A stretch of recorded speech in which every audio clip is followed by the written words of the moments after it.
Morning, everyone. I'd like to call to order the New York City Transit Committee meeting. Let's get started with the public safety announcements, please.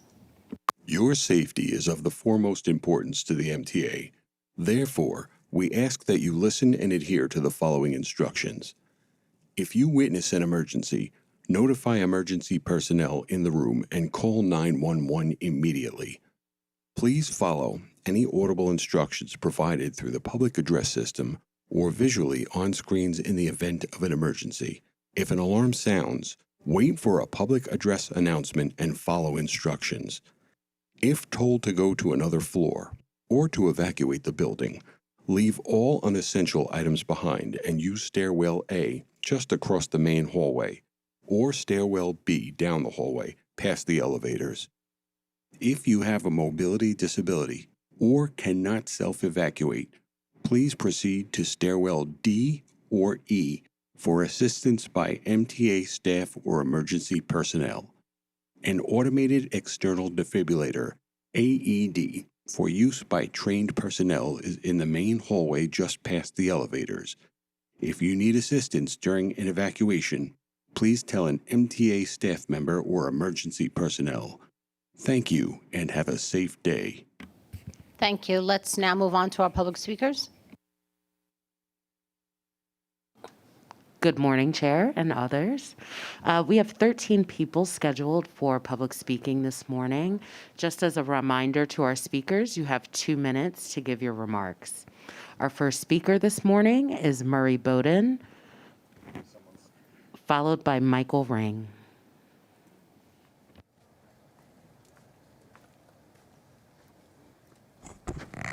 Good morning. The message that you're sending out to the public is being in the office is the most productive way to do business. And I found that to be excellent information. That's why I'm here this morning, because being here in person is different than being on Zoom. And thinking about that, Rich, this young lady, sit down. Realizing that in person gets things done, I'd like you to arrange a meeting for me with the bus department, somebody on the staff, and we'll begin to look at issues that will make, I hope, transportation, the buses go faster. Something that's a little silly that you may not have thought about, those double parked trucks might have double lights on the top so the people in the back could see that they're parked. When they're down low, you can't see them and you don't know that they're standing still.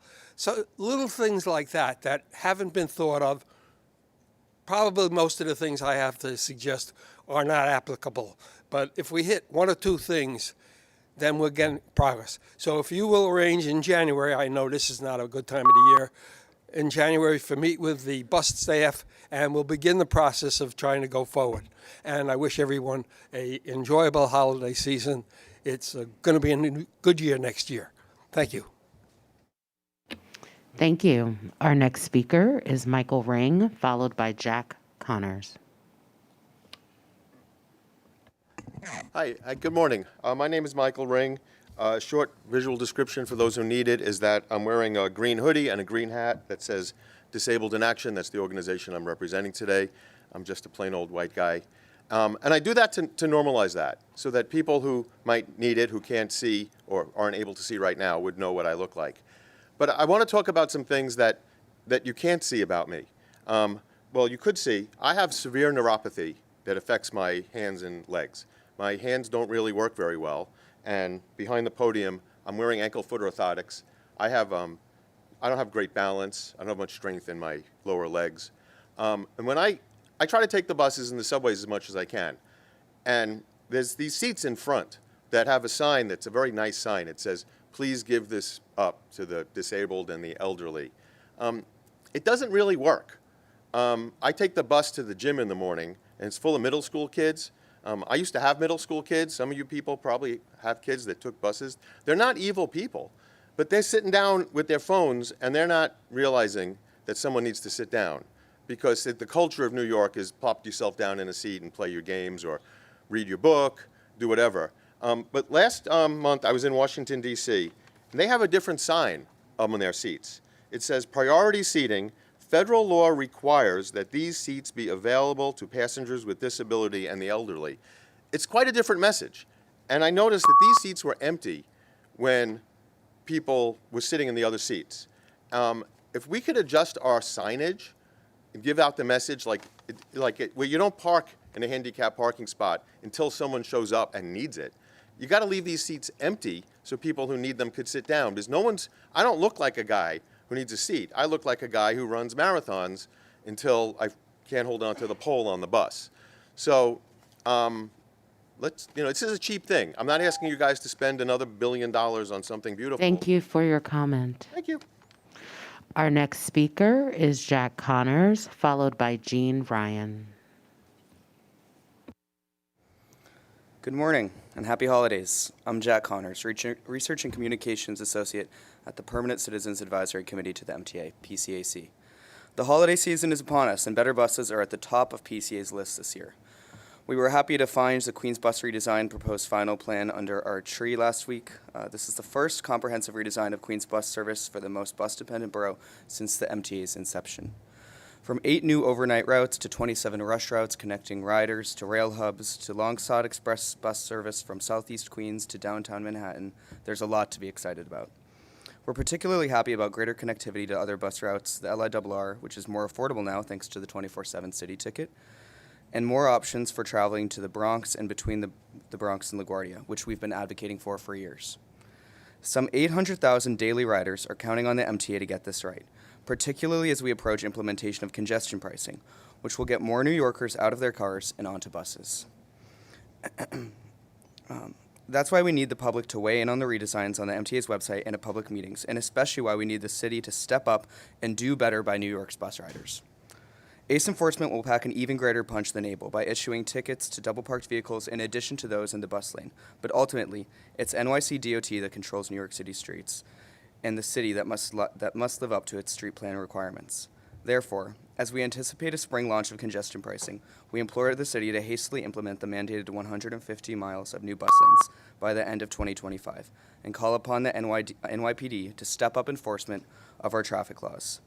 While President Davey made a great traffic cop last week, it shouldn't take the president of New York City Transit to enforce the basic rules of the road. It's simple. If you're not a bus, stay out of the bus lane. Thank you. Our next speaker is Jean Ryan, followed by David Kupferberg.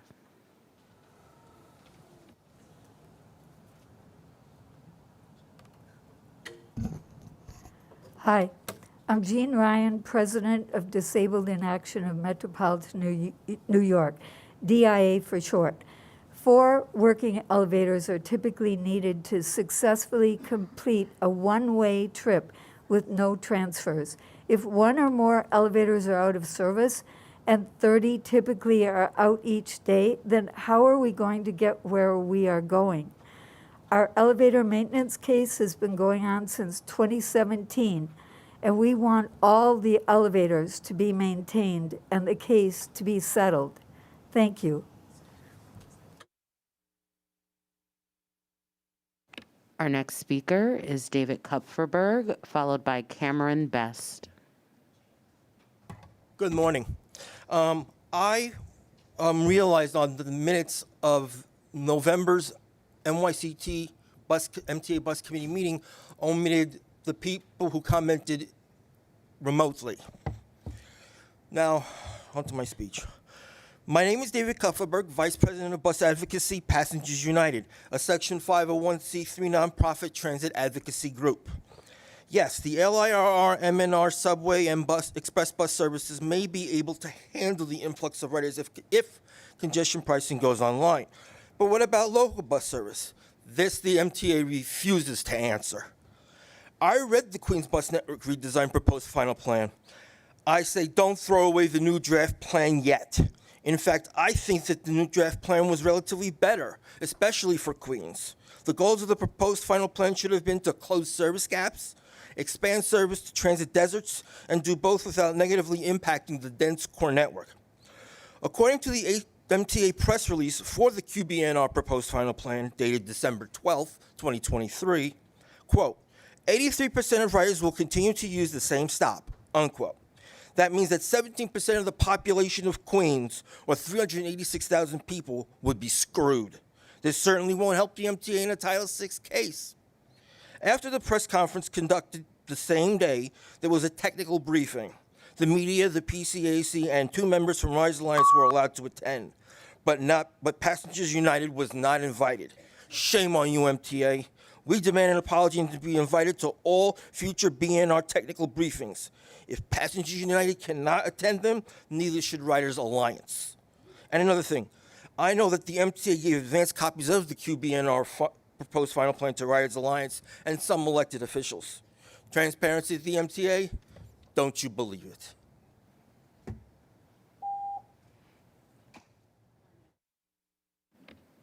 Our next speaker is Cameron Best, followed by Jason Anthony.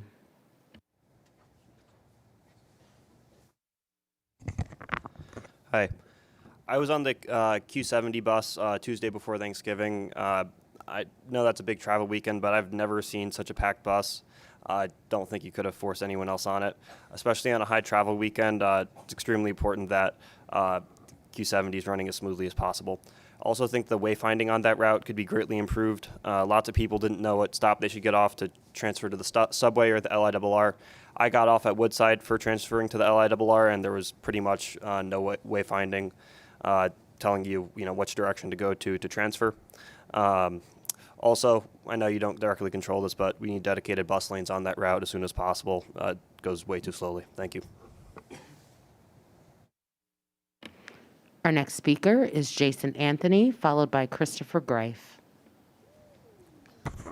Good morning, Rich. Good morning, Hayda. Good morning, Lucille, and the rest of the New York City Transit Committee. Let's do my Christmas list for the year. 1, we need more police presence in the outer boroughs because it is, let's say, a total disgrace that we see maybe a handful of police officers on the mezzanine level, but never at the platform level interacting with our subway conductors. 2, I brought this issue of, let's say, 3 handful amount of times. Yesterday, when I was going to work to Amazon's fulfillment center, JFK 8, the 5 a.m. or 5:30 a.m. departure from St. George Terminal to the Amazon fulfillment center were canceled. And guess what I had to do? Pay $30 for a Lyft ride from the St. George Terminal to Amazon. I want to know who is the liaison for Amazon to the MTA. Last but not least, I want to recognize Camille Royal.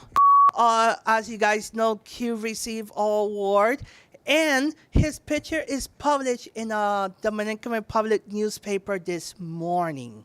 So we hope that Chief Kemper will communicate more with advocates like myself, and we will continue working with Rich, Demetrius, and Frank's team in 2024. So with this, I'll yield the rest of my time. Thank you very much, and happy holidays. Our next speaker is Christopher Greif, followed by David Feliciano. Good morning, everyone. I'm Christopher D. Greif. And just to say, I want to thank MTA, but first I do want to thank MTA Accessibility, which I know we have the chief and the deputy here. I want to thank them and their team for the last 5 years. 5 years, we've been asking for proper signages and for accessibility for seniors and people with disabilities. Yes, we still have to get elevators fixed. Yes, we need to get lightings fixed. And I agree with all our advocates. Advocating is the one thing we still need to continuing and put it into the MyMTA app or 511 as well. And that's including signages on the accessoride or anywhere we go. We want to thank you for that. But we still need to continue in the 2024 to make sure that proper signages, not just on the up in the ceiling, which I'm looking up there, or down on the floor. We need to make sure that we have better access to any stations that have elevators, ramps, to get access to the subways or connecting to a bus. We do need to make sure that proper signages are also available on the MTA buses, and that's including Access-a-Ride as well. So I hope our next year we can even do more and work with the MTA staff and and everyone. Happy holidays, everyone. Thank you. Our next speaker is David Feliciano, followed by Ian Matthews. Morning, everybody. Good morning. NYCT, thank you so much. 2023 has been a difficult year, of the whole represents our birthplace, and 50th anniversary hip hop, Taryn, and safety and security, and also up to riderships. It's been a great memory, after all these years, that the whole system was really in between, things like that, tragedies and all that time. But I won't give you details about, discrimination of humanitarian.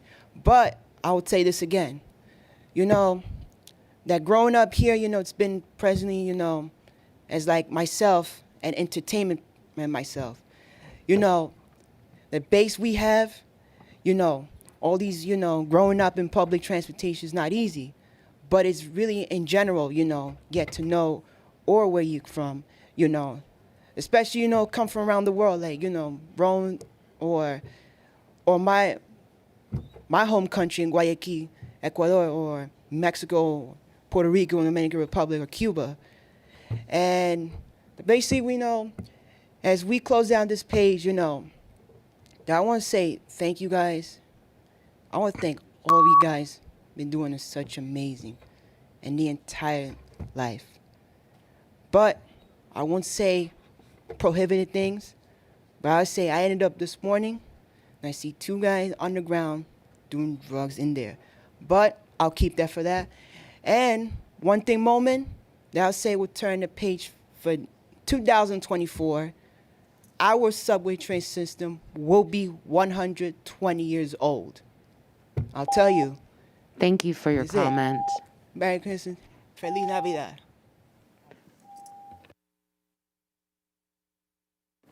Our next speaker is Ian Matthews, followed by Charlton D'Souza. Can you hear me? Yes, we can. All right. Good morning. Happy holidays. I'm not satisfied with the plane construction along the 4 train, which is my home line this week, along with this weekend and next week, with no uptown trains at 170th through Bedford during the holidays. A lot of shoppers are going to Fordham, which is a major shopping area, are going to be screwed. And with the 16-minute headways this weekend, that's not acceptable. I feel shuttle buses should run one way from 167 to Bedford. Also, with the BX, let's talk about the bus now. With the BX10 bus, and this is happening a lot. Bus drivers leaving early. Yesterday, I missed the 10 bus because the bus left the 205th Street subway station 5 minutes early at 6:04, and I ended up having to find another way around. That's unacceptable, and it seems to be happening a lot. All right, that's all I got to say. Thank you. Our next speaker is Charlton D'Souza, followed by Cassie Rafucci. Morning, everyone. My name is Charlton D'Souza, President of Passengers United. So the Queen's Bus redesign was launched last week. However, if you go on the MTA's website, you can't find it. You really have to scroll down, go through multiple pages to get to the link, and then you still have to scroll down to see the final report.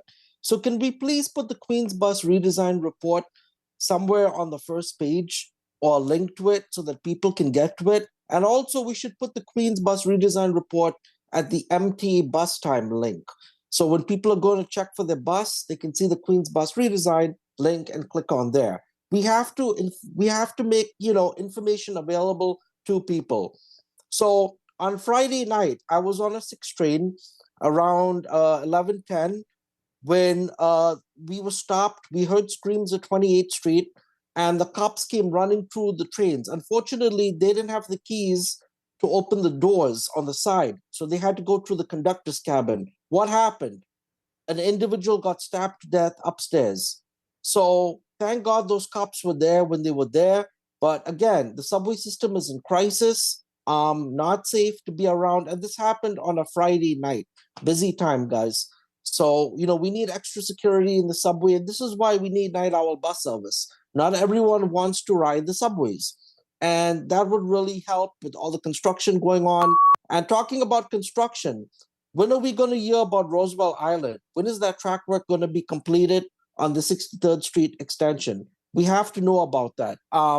And what's going on with Roosevelt Island and the Q104 with the Queens bus redesign is absolutely unacceptable. You need a route going to Queens Plaza, stopping there to let people get on the subway.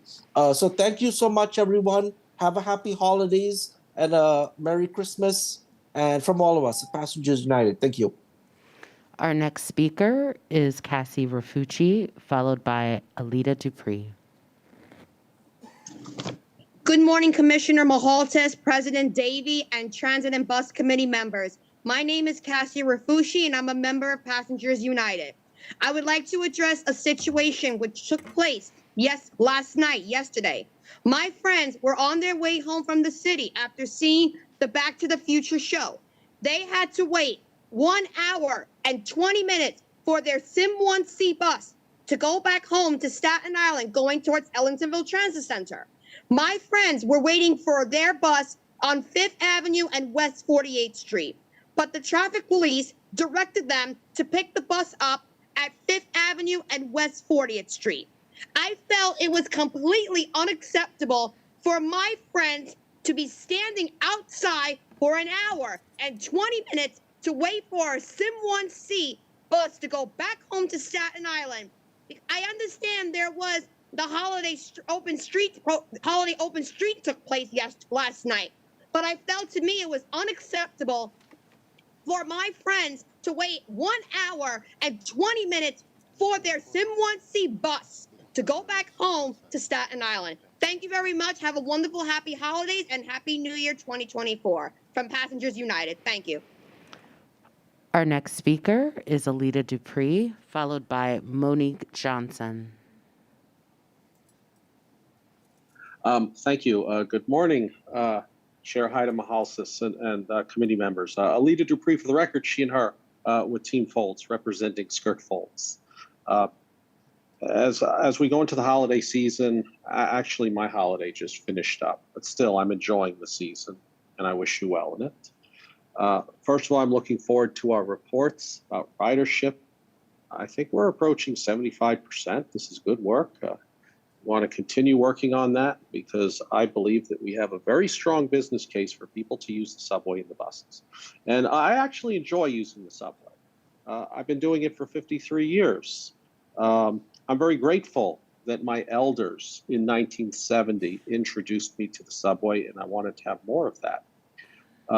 It's not a perfect system, but what I can say as a witness, testifying for the record, is that I have found Rich and the team to be responsive to my concerns, even before I met them, because I have been speaking with you on Zoom for almost 4 years. And when I arrived in New York and got to 74th Street in Queens, I knew this, and I enjoy saying it because it's true. That I was setting foot on the system that is legendary and stately.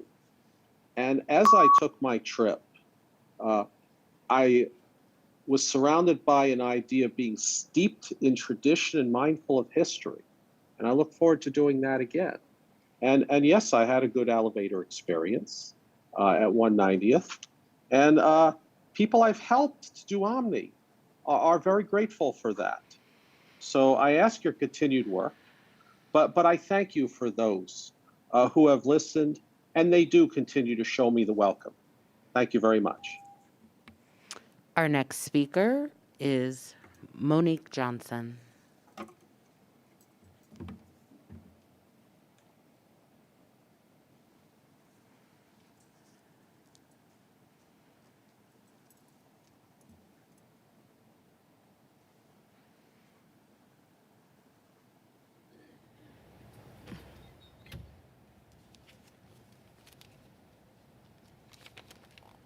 Good morning.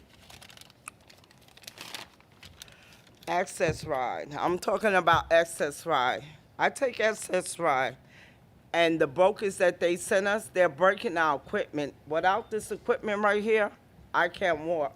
I'm paralyzed from my hip to my knees. I got screws in my neck. So when we sit back there,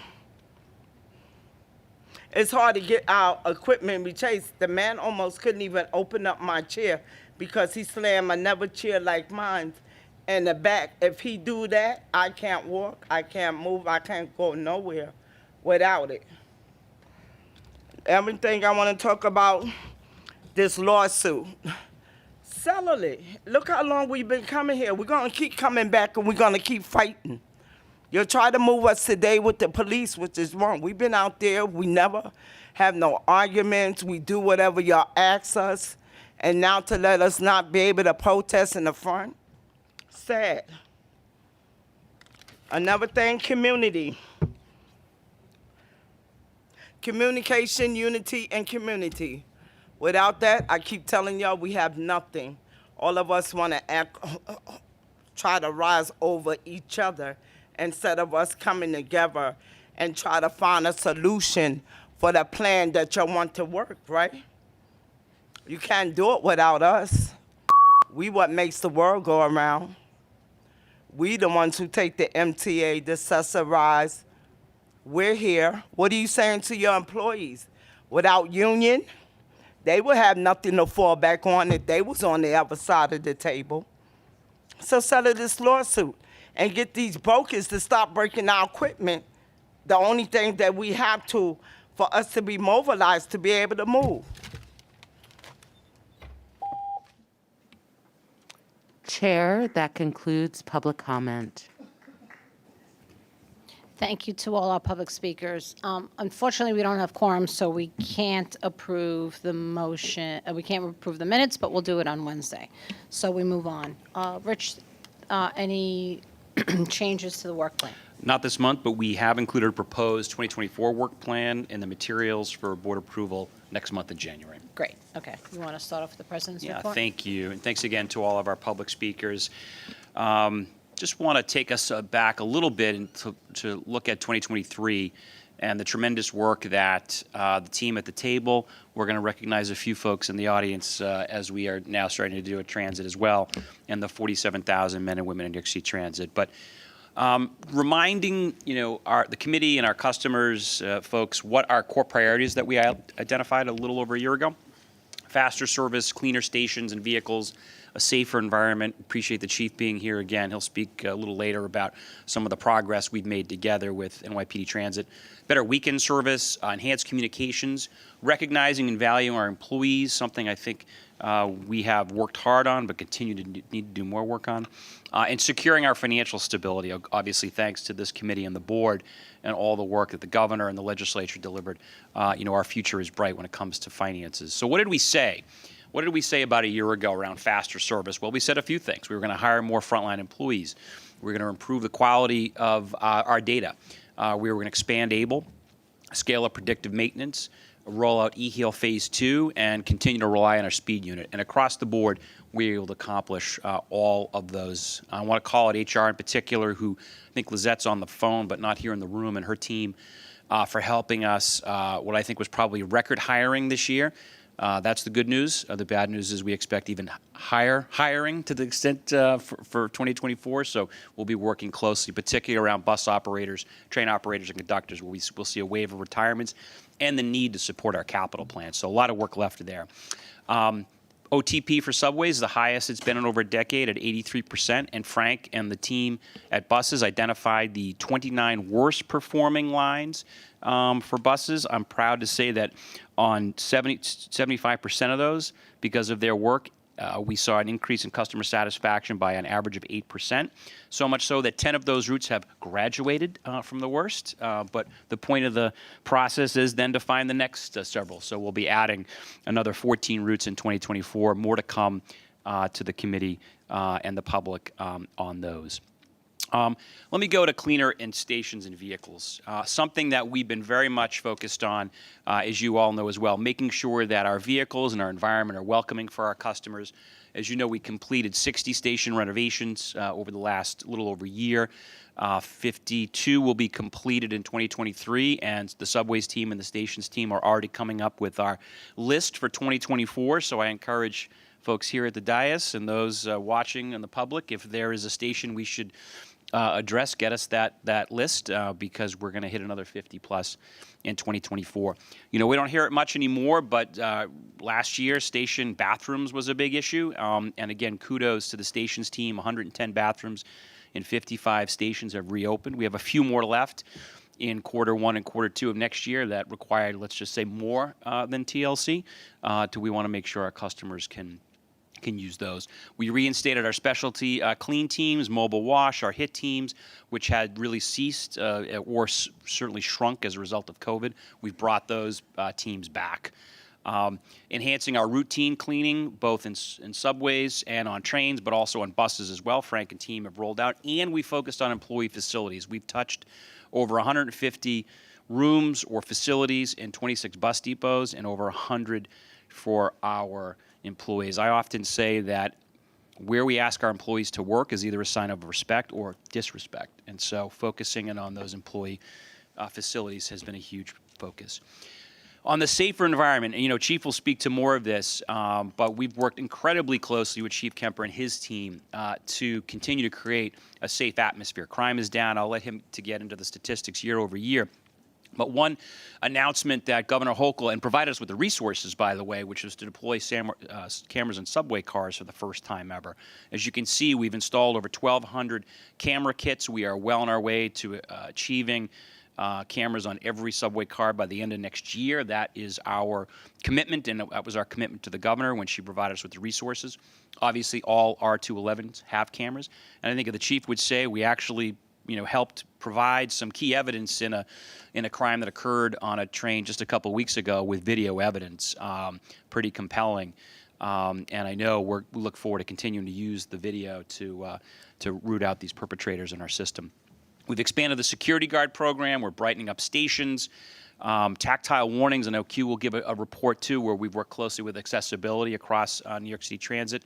The COPS cameras and care initiative have clearly worked. Two things I want to call out. One is a scout team pilot, which was launched in Manhattan now just a few weeks ago. That's teaming a mental health clinician with MTA police, and you know, who are responding to folks who are in acute need, who are potentially having a mental health crisis in our system. We've had some successful placements to date. Jeremy Fiegelson, in particular, I think, was working with the city on that, but I want to thank him. This has been, I think, something we're going to keep a close eye on and continue at New York City Transit to support. And then finally, again, our frontline employees. The protective cockpit and our e-bus pilot are underway on 5 buses. We hope to roll that out, you know, prove that successful and roll that out and scale it in 2024. Better weekend service, you know, something that we heard very loud and clear from our customers. By the way, MTA, if you provide us better weekend service, we'll use your system. Pretty simple, right, Chair? But we appointed our weekend czar and a deputy, and, you know, for the first time in a long time, we've had weekend on-time performance at 85%. That's 5 points higher than 2022, while we're doing historic capital work. Right, so we are accomplishing better service while getting more work done. And as you all know, we have ambitions to do even more capital work in the years to come. So the team has really leaned in on that. We've added service, weekends in particular. We're working closely between subways and buses on our shuttle improvement as well. We have our service diversion weekend maps. We have a lot of work to continue to do, but we're making sure that our weekend service is doing well. And our enhanced communications, our MTA app is in its beta testing. We hope to be launching that soon. Shout out to the IT team here. I've been one of the beta testers, and I've liked what I've seen, but more importantly, our customers have given us some good feedback. Expanding Wi-Fi on the tunnels. We're looking forward to an upcoming pilot along the Grand Central Shuttle. As you know, the station agent is the future, and we have 14 new customer service centers. We opened one just 2 weeks ago. Our Christmas list for 2024 is to make those full service. So if a customer needs some kind of a fare media or Omni, rather than walking away with a temporary card or an application, that they'll be able to walk away actually with whatever they're requesting. Better signage for accessible routes. Again, Q, I won't steal his thunder. He'll talk about that in a moment. And then just improving, focusing on where we have concerns, where we have unanticipated interruptions, which happen frequently. We're going to continue to focus on that in 2024 to improve how we're providing service and information. Recognizing and valuing employees. We have spent a lot of time on this. As I mentioned a few months ago, when we did our employee survey last January, by the way, we'll be launching a new one this January to see how we're doing. Our employees said about 8 out of 10, almost 9 out of 10 said they had a lot of pride working here, that they would recommend working at New York City Transit to their family and friends. That's pretty compelling. The flip side, though, was what they told us. 3, maybe 4 out of 10 said that they felt valued, that they felt recognized. And so that's on us. That's on management to make sure that we are recognizing our people for the tremendous work, by the way, that they did even last night in the wake of this massive rain and windstorm with some modest but delays that were taken care of within a matter of hours. It just happens so frequently that our employees are out there getting the job done and answering the call when needed. So a list of the things that we're focused on, certainly getting employee feedback. We brought the bus rodeo back for the first time in 6 years. The Subway Family Day had over 1,000 attendees. We're asking for direct feedback, looking for ways to give our employees pathways to advancement within the organization, and expanding our accommodation and recognition program, including at this committee, our Transit All-Stars. We'll be talking about those folks in just a minute, but there's details about those folks in your committee book. And then last but not least, of course, was securing our financial stability. We talked about this at the Finance Committee last month, but we at New York City Transit have had the obligation to deliver $75 million in recurring savings this year, which we did, and we'll be providing another $300 million in recurring savings in 2024. We have a list of initiatives, and we're well underway to achieve those savings. So in 2024, you've heard me say the North Star is customer satisfaction. Certainly it is, but I think we'll have 2 North Stars in 2024. 70% customer satisfaction across all 3 modes and delivering on those operating efficiencies. And to do that, we will be leaning in with our best-in-class 47,000 men and women at New York City Transit to do it. So again, I'm proud from where we're going. Next month, I hope to be in front of the committee with our Christmas list of what we want to accomplish in 2024. But with that, Madam Chair, I'll stop and happy to take questions, or I'll turn it over to Q in a moment, too. Excuse me, Andrew? Thanks, Rich, for that terrific report. There's a third North Star I hope you will have in 2024. Much as I have championed... Spell check? No, okay. Much as I have championed and love the real-time subway maps on weekends that show the service that's operating, we need the same thing on weekdays, because there's GOs on weekdays, and there's some stations that, as you know, on the J, the 7, the 6, that are not in operation in one direction, for instance. And the maps, real-time maps, would show that, and I think it would make traveling so much easier for the general public. So I hope that we can move in that direction as well. I love the idea. I love that you're saying we gave you something, you want more. And I call out to Shanifa's team, by the way, helped us really develop that. We'll take that on as a to-do. David? Yeah, Rich, I already expected to mention this. I'm wondering, now that the station agents are out, that we're opening, the focus on fair fares information and the fact of, is it happening with station agents? And frankly, is there some discussion with the City of New York of making it easier for people to sign up, perhaps with the accommodations from our own people? So it's happening, but not to the scale we want, to your point. I think we need to continue to get our own agents up to speed about what Fair Fares is, as we are also doing that with Omni. Your idea of making it easier, let me just say that when I suggested that the customer service centers could be more full service, I think that's a place where we could collaborate with the city. Right now, the city has an occasional pop-up to provide Fair Fares, but I also think that our customers, candidly, in the alphabet soup of government, don't understand whose responsibility it is to actually provide them with the tools to sign up. So my hope is we can work with the city very closely next year and find ways to allow our customers to sign up more easily and quickly, potentially with us. On my own, myself and my staff are meeting with city officials on this to see if we can push to make sure this happens, because the numbers are still below what they should be. Right, in every HRA facility, in every DOE facility, I'm sorry, I'm going through the alphabet soup, and even a DMV on the state level, when you go to apply for any city or state service, you should just say, are you eligible for Fair Fares? If you are, please sign up. We'll continue trying. Any other questions? If not, we're going to move on to Q. Great, good morning.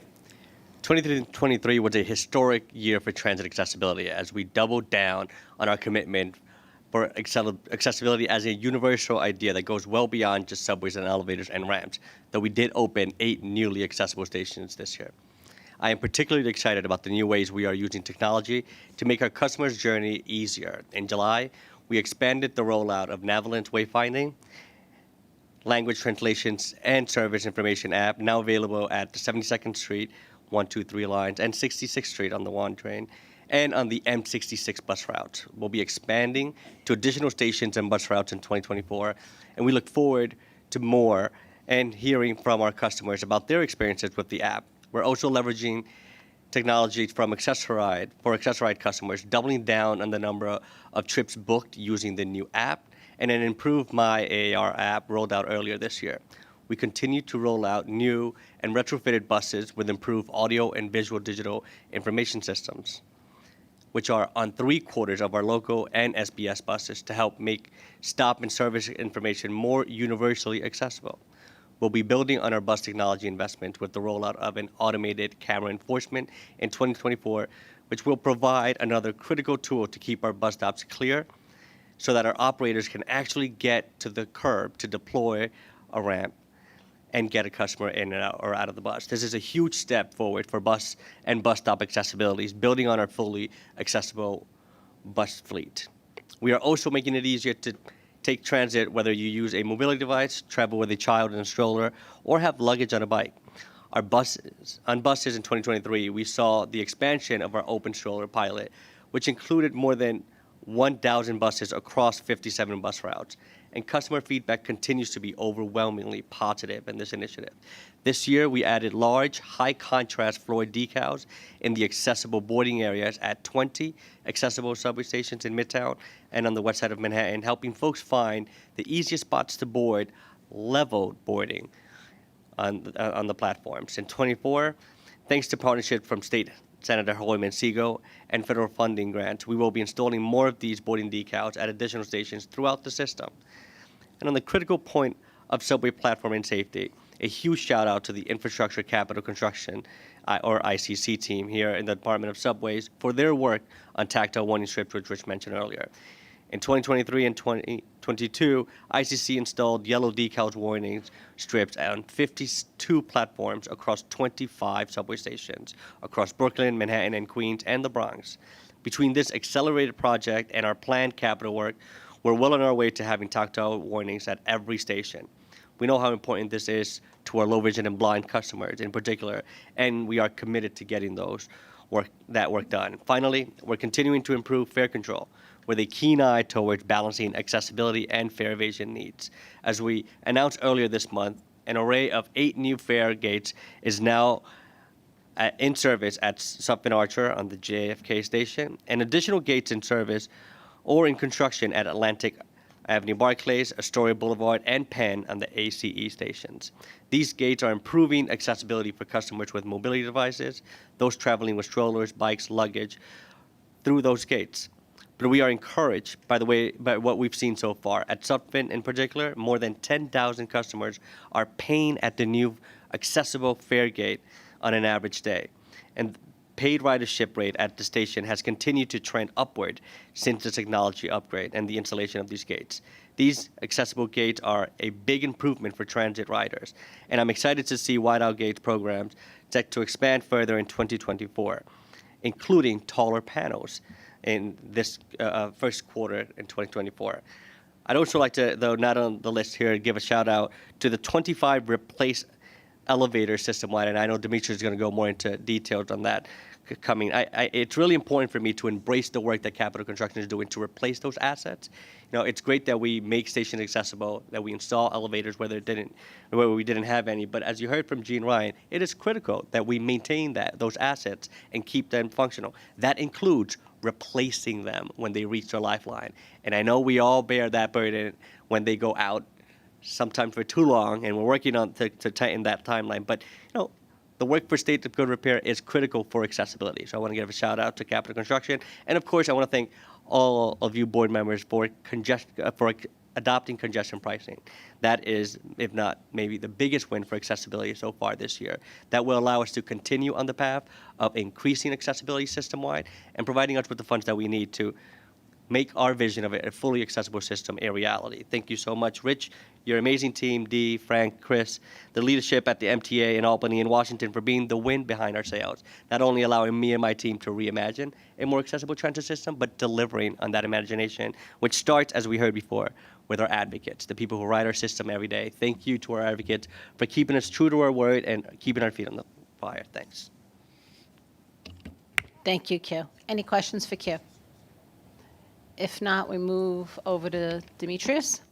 And Demetrius, I don't know if anyone saw me move over. I just asked him how everything was going today and how we weathered the storm. And fortunately, we did okay. I don't know if you want to start by telling us the state of our system right now. Sure. So the team did an amazing job with preparation throughout the weekend to get us to where we are today. Between pump trains, debris trains, crews with chainsaws out there for removing limbs, tree limbs. That is, we try to keep other people's limbs attached. But a fantastic job. Going out to locations that were identified in the past as having flooding conditions, putting down plywood over some of the vent cover, the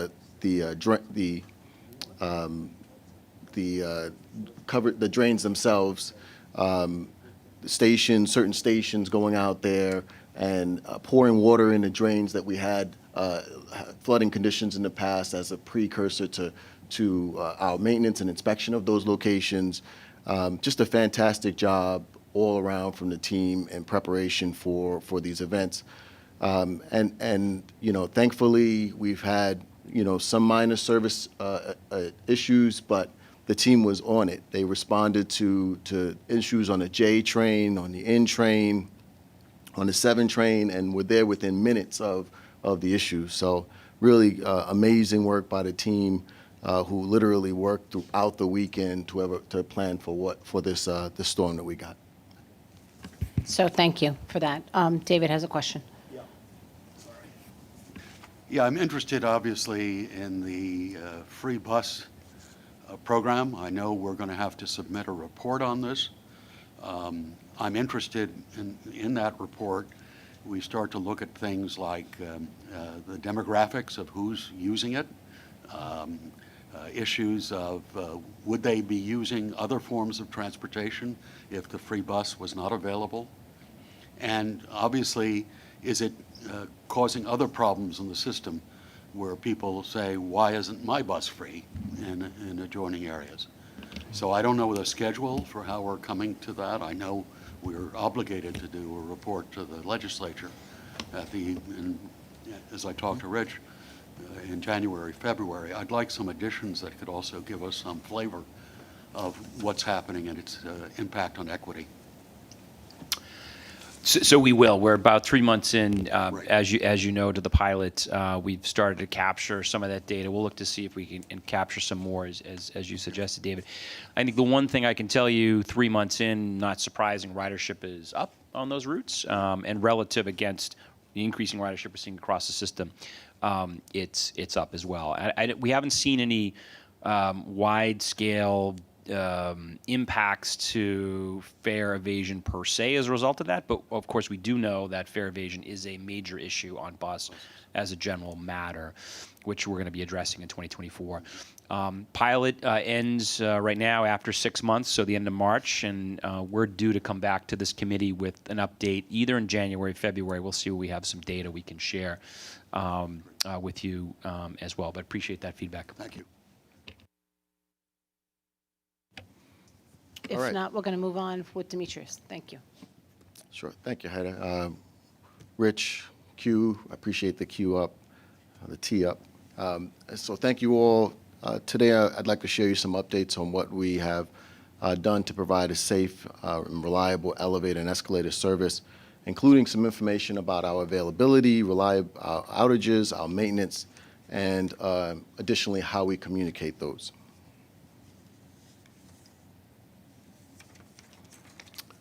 So just an overall review of what we have. We have 312 customer elevators in 127 stations and 231 escalators in 63 stations.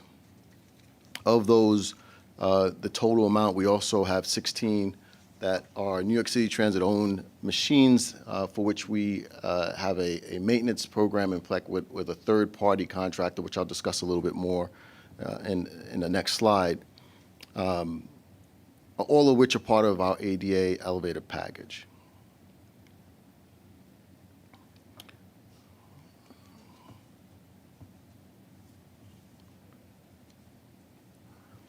All right, so for accomplishments, before I go into 2023 accomplishments, I want to acknowledge Steve Carson. Steve Carson is the Chief Officer of Elevator and Escalator. He's done a fantastic job. He's in the audience. If Steve, would you mind just standing? Steve has done a fantastic job in the E&E division. He continues to improve upon where we were and set the tone for where we need to be. Just doing fantastic work. We've raised elevator and escalator availability to historic highs. This year, elevator availability went up by 0.7% to 97.7%, and escalator availability went up by 3.5% to 95.4%. Now, we did a lot of work to improve our performance maintenance practices, looking at each individual machine, its age, its location, usage, failures, and individual idiosyncrasies, and targeting preventative maintenance procedures for that machine. This was incorporated into our work order system. So essentially, we created a new system in which the information comes to us and it automatically generates a work order for what we need to improve upon. We also fully migrated away from our old outage reported system in an effort to improve our asset management. The old system was paper intensive, making it extremely challenging to manage the trends. We implemented a new system which allows us to enter data electronically, look at our trends, and better track maintenance and inspections. We also integrated the customer reporting system, CASI, into our enterprise asset management system so that it automatically generates a work order for the team to respond when a customer creates a complaint about a specific piece of equipment. This has improved our response times and decreased overall outage time. We're also doing a better job at using the data that we have. We've developed internal reports that focus on key performance indicators to identify trends. We focus on things like where have the excessive outages been, what those outages are, repeat parts that continue to fail, drilling down to the root cause and letting that lead to changes for not just this machine, but similar machines as well. Looking at places where we've had accidents, availability and outage challenges. We have also done our own maintenance. On our equipment. Now, I'll transitioning now from doing our maintenance, but also taking on contractors, third-party contractors who also maintain our equipment. So we're transitioning to a new model, a hybrid model, where we do contract management for third-party maintenance companies. Of the 38 new and replacement machines installed in 2023, 16 elevators are now being maintained by third-party vendors, and these are located throughout the 5 boroughs.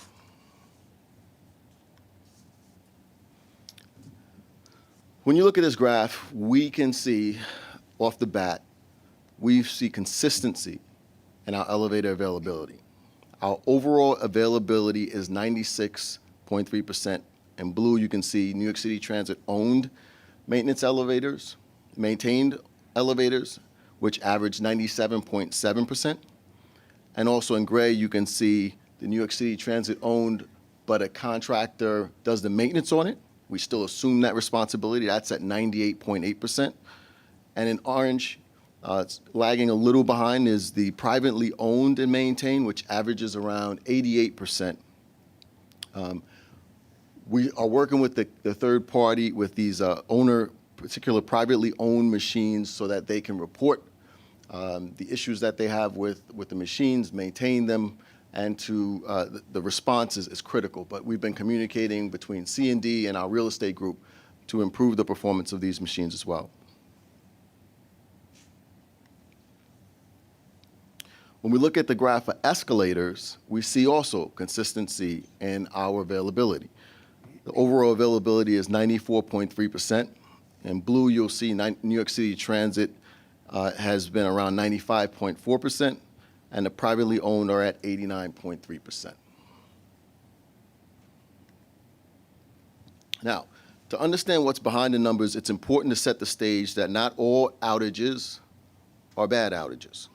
We have planned and unplanned outages.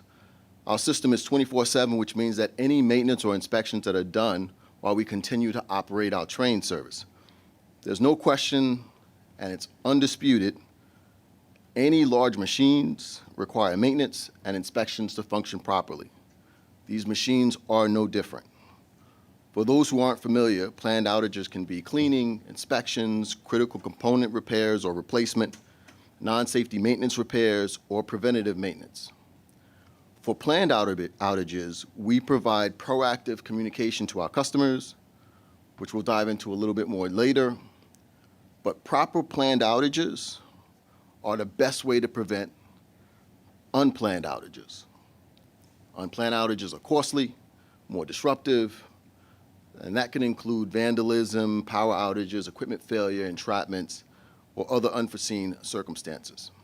So, going back to the numbers, on average, for both elevators and escalators, 1% of the outages are as a result of planned work. So, 1% of the outages are a result of planned work, which means we start at 99% right off the bat.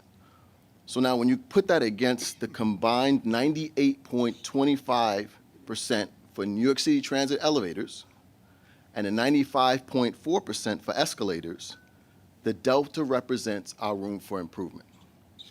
So the difference between 99% and 98.25 for elevators and 95.4 for escalators is the delta for improvement.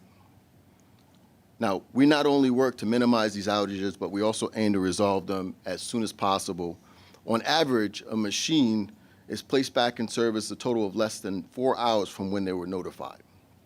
Year to date, our average response time is 1 hour and 1 minute, which is 13 minutes faster than 2022. Year to date, our average repair time for an unplanned event is 1 hour and 39 minutes, which is 26 minutes faster than 2022.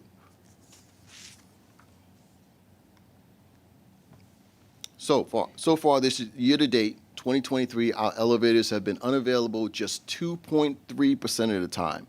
1% of the time was due to unplanned outages, and 1.3% was due to planned outages.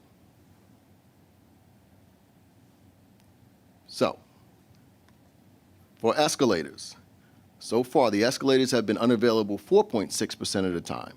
2.5% of the time was due to unplanned outages, and 2.1% of the time was due to planned outages.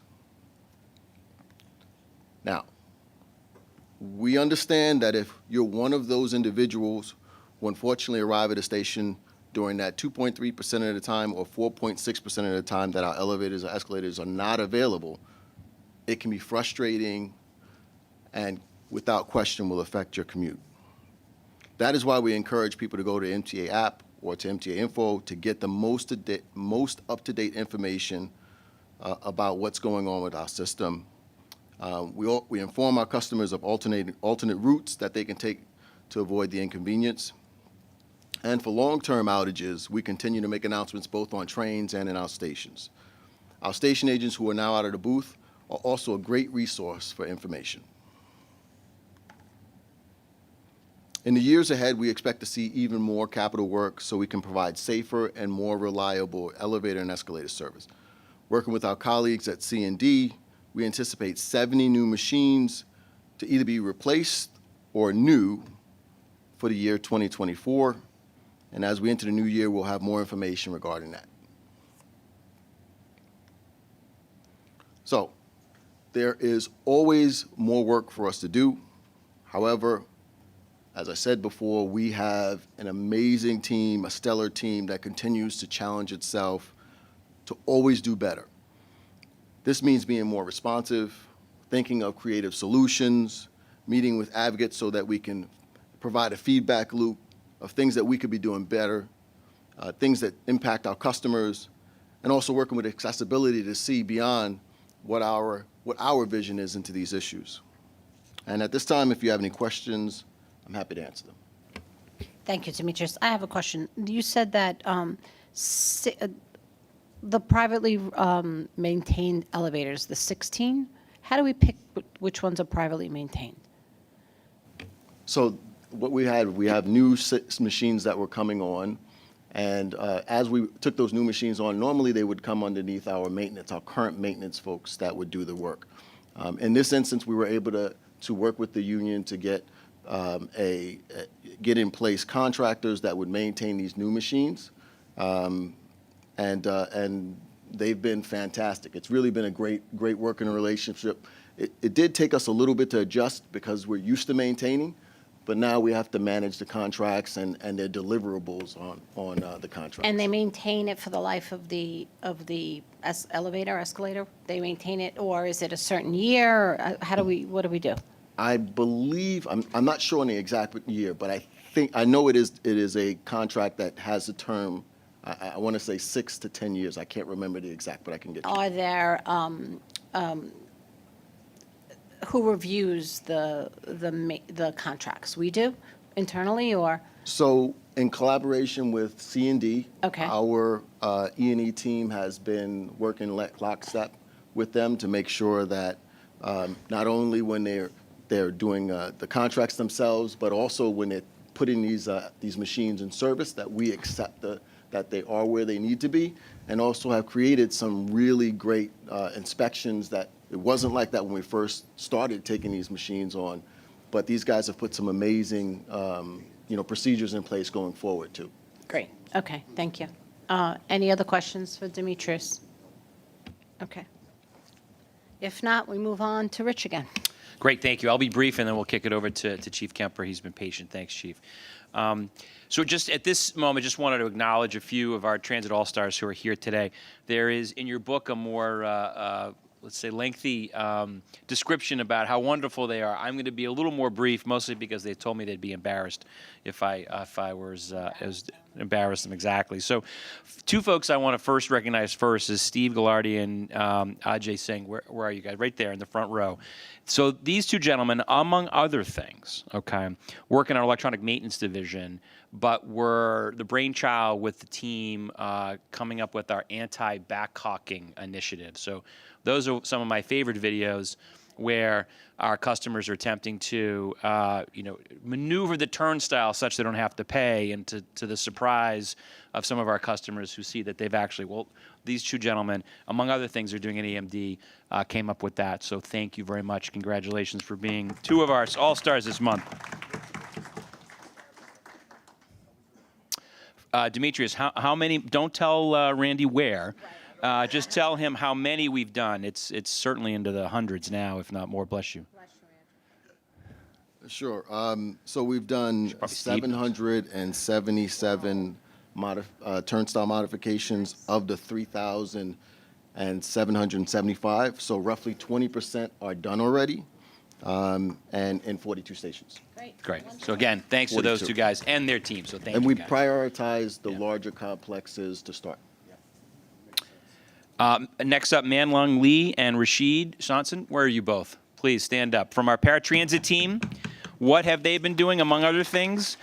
A huge amount of improving our paratransit systems and applications. We shared a couple months ago some of our call center improvements, which was to reduce the wait time for our customers, improve the pickup time, and it's because of those two gentlemen, among many other things they've done for paratransit. Plus, I have a wish list for you for 2024, but I know you can do it. So congratulations. Thank you for being a great part of our team. We talked about the 29 underperforming bus routes. Well, where is Katrina Williams? She is making sure that we are getting some of those off the list.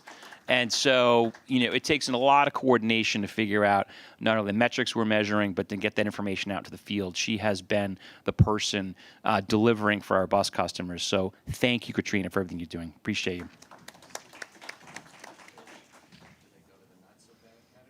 They go to the not so bad category. That's right. It's up to Katrina. She whatever she wants, we say yes. The bad actors, she takes care of for us.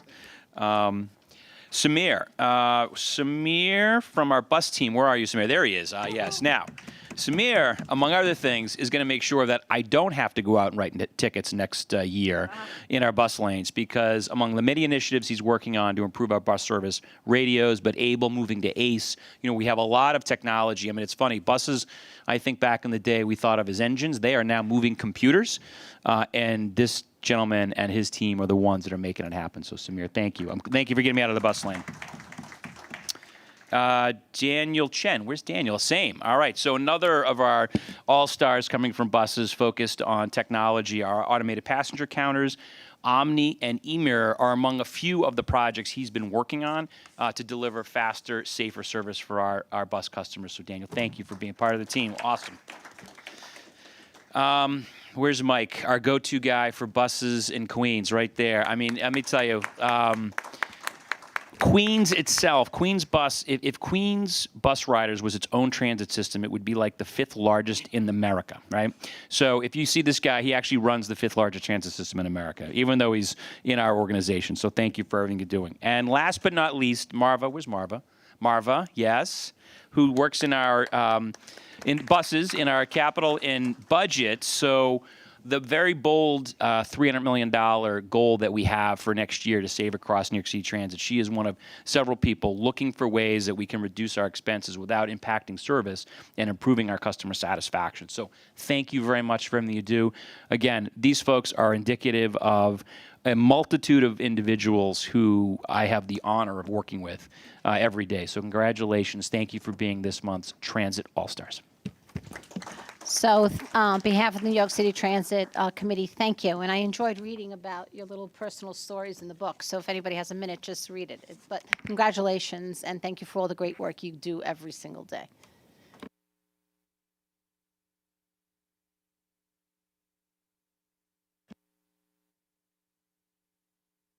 I'm going to move on to Chief Kempler and the safety report. Morning, Chief. Good morning. Good morning, Chair Mihaltis, President Davey, and members of the board. You have before you the crime figures for the month of November, which show the subway system experienced 228 index crimes last month, compared to 207 crimes from the previous year. That reflects a 10% rise, or 21 additional crimes, to be exact, in November. In line with the data I touched upon last month, this was driven mainly by an increase in grand larcenies, where we recorded 115 versus 98, or plus 17 raw number, or 17.3% increase, which are the incidents of property theft without, fortunately, any force or violence. That being said, year to date, through the end of November, we are down in overall crime in the New York City subway system. Just about 2.5% year to date, which represents just about 50 less crime victims, major crime victims, in the subway system this year when compared to last year. That's progress, real progress. And as you can see in the figures, the proactive work our transit officers have been engaging in all year continued this past month. When it comes to addressing violations of the transit rules of conduct and other quality of life infractions, officers have issued over 164,000 summonses year to date, a number that reflects a 50.7% increase, or upwards of 55,000 more summonses issued compared to the same period last year.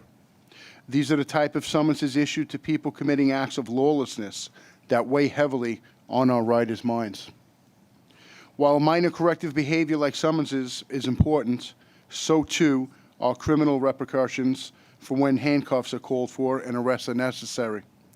In that regard, transit officers have made over 12,000 arrests this year, 12,703 to be exact, reflecting a 55.3% increase, or 4,500 more arrests for acts of lawlessness within our subway system just this year alone. Switching gears here, as is evident to anyone walking past department stores on Fifth Avenue, or the throngs of tourists posing for photos at Rock Center, or the bright marquee of Radio City. The holiday season in New York City is in full swing. And with the ball drop just a few weeks away, I want to reassure the members of this committee and those watching that the NYPD is committed, as it is each year, to a festive, enjoyable, and most importantly, a safe end to the year as we usher in 2024. With that, the members of the public can expect to see a heightened security presence throughout our city in the days to come. That's both above ground and below ground in the subway system. You know, while preparing for today's meeting, it struck me, it's been a year.